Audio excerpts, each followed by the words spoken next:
Voici l'histoire de Simbam Falme, un lion dont l'ambition était vaste, mais l'orgueil causa sa perte. Au cœur de la terre des grands arbres, Simbam Falme voulait être omniprésent, non seulement respecté.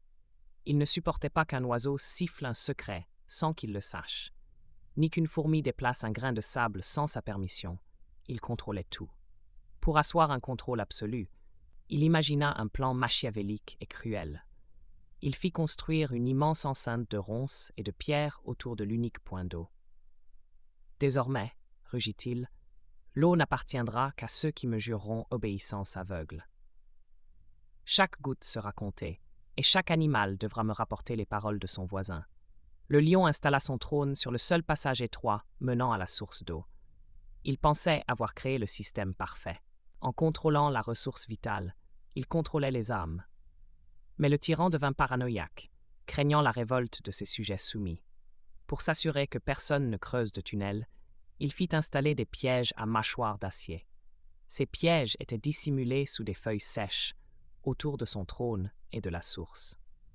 Il était le seul, pensait-il, à en connaître l'emplacement exact de tous les pièges. L'atmosphère de la forêt changea. Le silence s'installa soudainement et étrangement. Les oiseaux s'envolèrent vers d'autres cieux, abandonnant la forêt pour toujours. L'exode commença. Les singes et les gazelles préférèrent risquer la traversée du désert. Ils préféraient le désert plutôt que de vivre dans la peur constante du roi lion. La solitude gagna le roi. Bientôt il ne resta plus que le lion et son obsession. Un soir de grande sécheresse, le soleil embrasait l'horizon. Simbam Falme entendit un bruit. Était-ce une révolte? Un espion? La panique le gagna subitement. Pris d'une rage soudaine et d'une panique irrationnelle, il bondit pour attraper l'intrus. Dans sa précipitation, il oublia la carte mentale de sa propre cruauté.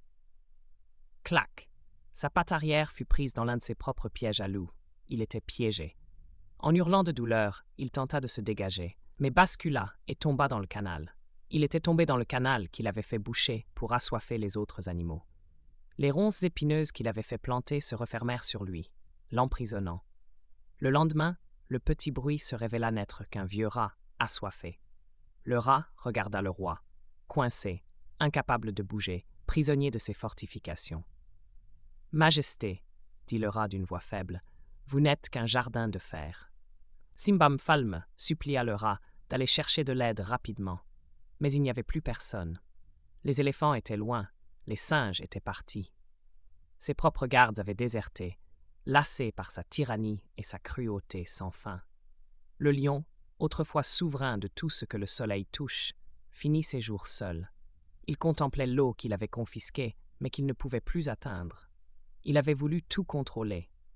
Il avait fini par tout s'interdire et tout perdre. La morale de l'histoire, à vouloir tisser une toile pour emprisonner les autres, on finit souvent par s'y emmêler soi-même.